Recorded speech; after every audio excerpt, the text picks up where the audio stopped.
الرحیم۔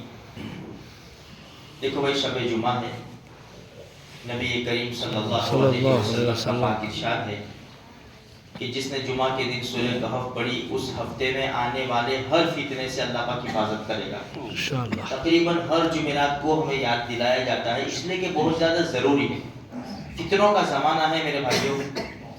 15ویں پارے میں سورہ کہف ہے، 24 گھنٹے ہمارے پاس ہے، جمعرات کی مغرب سے لے کر جمعہ کی مغرب تک ہم ضرور سورہ کہف پڑھے، فتنوں سے حفاظت ہوگی میرے بھائیوں۔ مہنگائی فتنہ ہے، بیماریاں فتنہ ہے، کسی کیس میں پھنس جانا یہ فتنہ ہے، آپس کے جھگڑے فتنہ ہے، اللہ یہ سارے فتنوں سے محفوظ کرے گا انشاءاللہ۔ تو ضرور پڑھے میرے بھائیوں، قرآن میں برکت ہی برکت ہے۔ دوسرے نمبر کے اوپر نبی کریم صلی اللہ علیہ وسلم نے ارشاد فرمایا جس نے جمعہ کے دن سورہ دخان پڑھی اللہ اس کے لیے جنت میں محل بنائے گا۔ 5 منٹ کے اندر بڑے سے بڑا محل بنگلہ تعمیر کر سکتے، جس کی ایک اینٹ سونے کی، ایک اینٹ چاندی کی، ہیرے جواہرات، یہ سب چیزیں وہاں ہیں، بہت آسان ہے۔ اور تیسرے نمبر کے اوپر ہے درود شریف۔ درود شریف میرے بھائیوں ہم پڑھتے ہی الحمدللہ، لیکن جمعہ کے دن بہت زیادہ درود شریف پڑھے، چلتے پھرتے اٹھتے بیٹھتے کام کاج کرتے ہوئے ہمارے زبان کے اوپر درود شریف ہونا چاہیے۔ کہتے ہیں نا اللہ کا ذکر ایسا کرو کہ لوگ تمہیں پاگل اور دیوانہ سمجھے، پاگل ہو گیا یہ۔ اس طرح اللہ کو یاد کرو، اس طرح اللہ کا ذکر کرو۔ اللہ کیا فرماتے ہیں؟ فَاذْكُرُونِي أَذْكُرْكُمْ۔ کوئی کہہ رہا ہے اتنی بڑی ذات، دنیا کا کوئی بڑا آدمی بھی ہمیں نہیں کہے گا، چھوٹے آدمی کو کوئی یاد نہیں کرتا، بڑے آدمی کو کام پڑتا ہے جب چھوٹے لوگوں کے پاس آتے ہیں پھر بولے یا تو کون ہمیں کون۔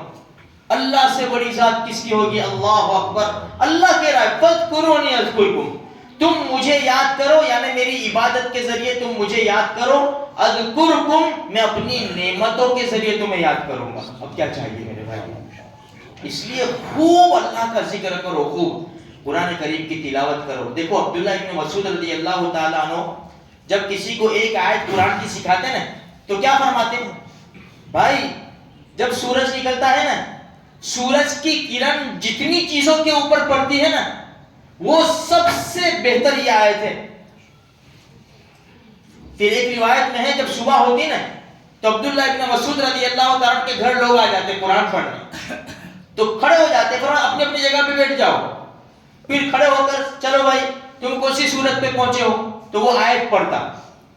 عبداللہ ابن مسعود رضی اللہ تعالیٰ آگے کی آیت اس کو سبق دیتے، بھائی یہ یاد کرو، پھر فرماتے دیکھ یہ جو تو ایک آیت پڑھا نا یہ کتنی قیمتی ہے، دنیا اور دنیا کے اندر جتنی بھی چیزیں ہیں نا سب سے قیمتی چیزیں یہ ایک آیت۔ اب میرے بھائیوں میں ہمیشہ کہتا ہوں کہ جس کو قرآن پڑھنا نہیں آتا وہ تو یہ سوچیں گے نا کہ ہم کو تو پڑھنا نہیں آتا، ایک آیت بھی پڑھنا نہیں آتی تو ہم کو کیا ملے گا؟ آج یہ الحمدللہ حدیث مل گئی۔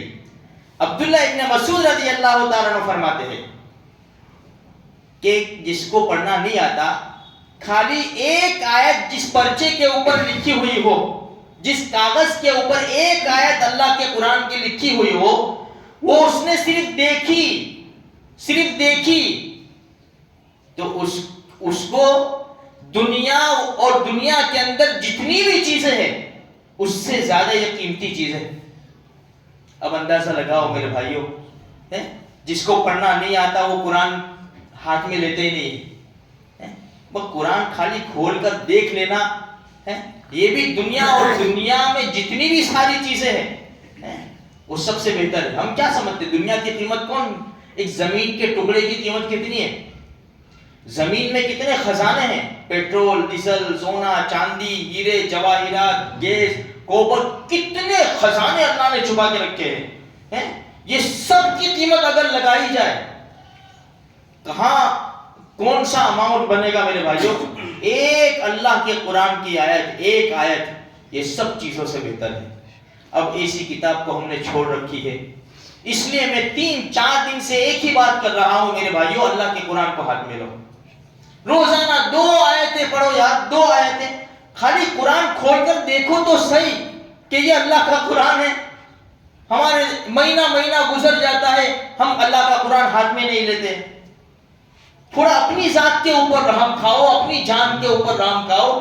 اللہ کے قرآن کو ہم دیکھیں گے نا تو پتہ نہیں اللہ غیبی نظام سے ہمارے کیسے کام بنائے گا، وہ تو ہمارے ذہن میں بھی نہیں آئے گا. اور کہتے ہیں نا جیسی زندگی، اللہ کے رسول کا فرمان ہے، جیسی زندگی گزارو گے ایسے موت آئے گی. اب فون میں زندگی گزار دی تو فون والی موت آئے گی، اللہ حفاظت فرما دے. اگر قرآن والی زندگی گزاری، پیارے نبی کے طریقوں والی زندگی گزاری تو پھر ایسے ہی موت آئے گی. اللہ پاک مجھے آپ کو سارے مسلمانوں کو بہترین موت نصیب فرما دے اور ہم سب کو دین کی صحیح سمجھ عطا فرما دے اور زیادہ سے زیادہ اللہ پاک ہمیں قرآن کریم پڑھنے کی توفیق عطا فرمائے. آمین.